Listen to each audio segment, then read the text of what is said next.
There's no denying the magnetism of mountains. Views of their summits and ridges have the power to stop us in our tracks, allowing our minds to wander along their aspects. Humans have a long history of exploring the peaks and valleys of our planet, and occasionally we do so on bicycles. One of the best marriages of mountains and bikes is, as you might imagine, in Colorado, along a stretch of land where dusty, high desert peaks eventually give way to some of the state's most jaw-dropping alpine. Welcome to the Gunnison Valley.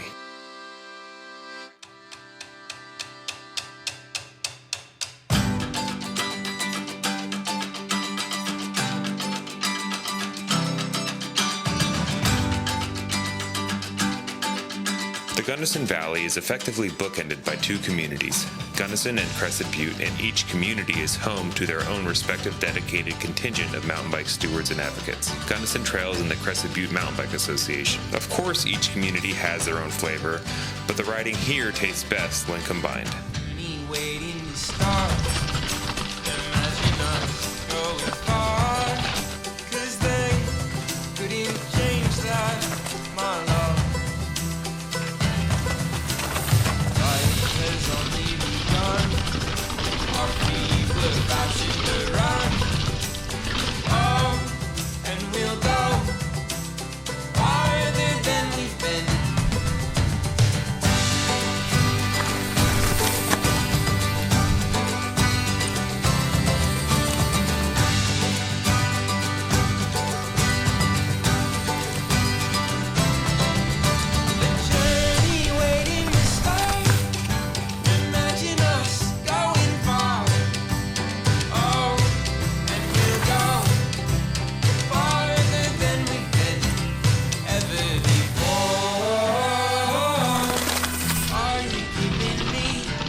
I think everybody up here they're here for the place first, and then you figure it out, how to live here. My name's Douglas Bradbury. I did do a whole bunch in the bike industry. I started Manitou mountain bikes, Manitou suspension, did all that. And then also did a whole nother brand with John Tomac, race teams with John, building all those bikes, designing and building them. My name is Lisa Crampton, and I own a retail fuzz store here in Crested Butte, but I also work part-time for Pivot Cycles. My name is Gary Pearson. I'm the Dean of Students, also known as the Dean of Stoke at Western Colorado University. Everybody's here for the same reason. It's like they're all here because the place is great. It's just a natural playground. And, that's why you see so many retired pros up here. It's like, everybody up here is, kick your ass. And, so it's, you look at all the local races up here, they're all, pro-class people racing in them. And it's because it's just a beautiful playground. It's staggering, and I can't tell you how long I've been here, and I hardly ever go downtown. I just don't. Yeah, you do. You know how to do it. You know how to deal with the tourism and this and that. But it's what's all around us. That's why everybody's here. I started my career in higher ed in Illinois and Kansas and Oregon, and made it back to Colorado in '96. And then was able to come to Gunnison in '98. And growing up in Colorado, I'd never been to Gunnison. And I came for my job interview, and I knew right away this was a place I wanted to be. And I had just started mountain biking in 1996. It's all about the people, and I think both Gary and Doug said the same thing. It's about the people, and yes, it's obviously beautiful here, and the riding's incredible, but it's the people, and being able to rely on the community, whether you get sick, whether you're building a new trail, all of it is just a small part of why we all choose to live here. But the outdoor recreation here is like no place else as well. I came to the valley, but it was just the feeling that I had coming into Gunnison, and then I drove up valley up to Crested Butte, and we camped for a night up by Lake Irwin. And it just, it sounds kind of mystical, but it just spoke to me. I just was like, wow, this is a place that I really want to be at. I think those of us that have been around for a while understand that mystique. I don't necessarily know if the new gen feels those roots like we do, because they weren't really here for it. And I've thought a lot about this lately, because I even had no clue what I was a part of until I left in 2010 and had to sit down and write a resume around mountain biking. And looking back and remembering, like, what was it, 93 when Worlds were in Vail, and all those guys were here. And we got to show our world to guys and gals from all over the world. And then when I came up here, especially full time, in the late 90s, I just instantly fell in with the bike club. And that just continued to work. So the bike club was just local volunteers. That's all it was. And it was working with the Forest Service. It was working with the land managers around here, the land trust, trying to get stuff going, trying to get trails opened up, a lot of illegal trails, trying to make them legal. Taking old existing trails and getting them, up to snuff to be able to ride, clearing trails.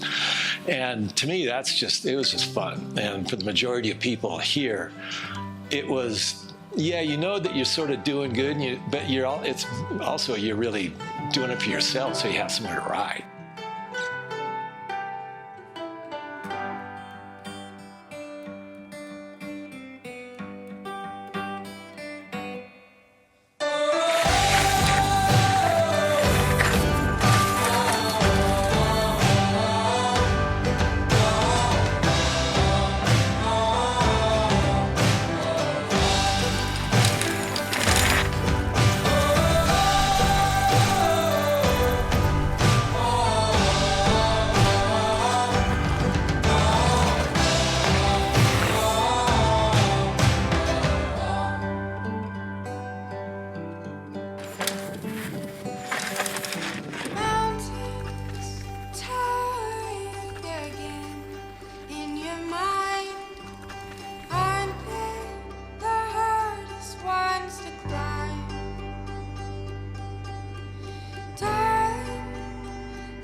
going back to what you originally asked, I think it's the people that really define this place.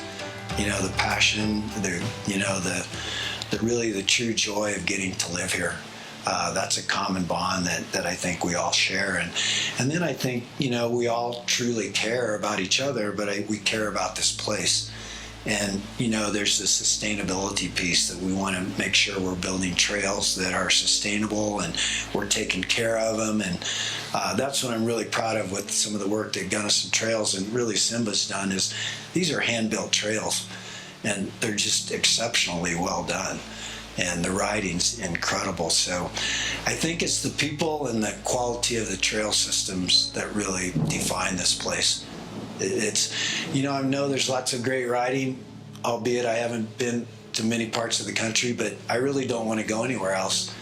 I mean, I have plenty to keep me occupied here, and it's right out my back door. We still have big work days where we build a new trail and, you know, get, you know, massive volunteers come out, and then we actually then have paid crews that go out and finish stuff up and, you know, doing camping initiatives and just cleaning up the backcountry, you know, basically. But when I was doing it, it was just, you know, totally volunteer, and just everybody was volunteer at that point. But that was also, I have to say, probably, you know, the most fun time, you know, of the whole thing, because, you know, you're just more involved. And also, I really enjoyed designing trails. You know, to me, that's, you know, even if it's a 10-foot section, you know, where you're doing something with a, you know, water check, you know, and you've got, you know, but you've got a potential to do something, you know, different. It's just really fun to do. And, you know, it's like I really enjoyed designing bikes, you know, and designing suspension, and, you know, the design part's really fun. But for me, it's like designing like gun sight connector. You know, I was able to do all the layout on that, and a lot of the layout, majority of the layout up on Baxter Gulch. You know, that was, to me, that's just really fun to design a trail. You know, so you know, it's just something that just really just hit all the spots for me. It's just nothing like it. We had 370 some people show up to work to rebuild the lower loop, to bring the lower loop back, including Ned Overend came over from Durango, because that's where Specialized had their first production mountain bike ad shot out there. So they wanted to show up and be a part of bringing that trail back. Who else can say that? What other communities can say that? We are invested in our trail system, and we all believe that that is, I believe, and all my fellow Butians believe, that we have to give back like that. And it's just part of being here. It's part of being a part of the fabric of this community. It gives me a lot of pride to share this place with other people. And just, I think they see my genuine passion for this place. And, you know, just getting to live here and recreate here is an incredible gift. And that's something that I hope I never take for granted. Still, my darling, all is well, my darling. Your anxious heart makes me so. Oh, it weighs you down deeper than you know. Yeah, it weighs you down deeper than you know. Oh, darling, don't be scared. Time changing us both.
depth to the history here that really separates this place from so many others, and the continued efforts from groups like Simba and Gunnison Trails are what keeps the history going. Of course, there are more than enough examples around the planet showing that mountains aren't really needed for top-notch mountain bike trails, but the peaks that surround the Gunnison Valley possess an undeniable magnetism, and if the high altitude doesn't take your breath away, the trails here surely will.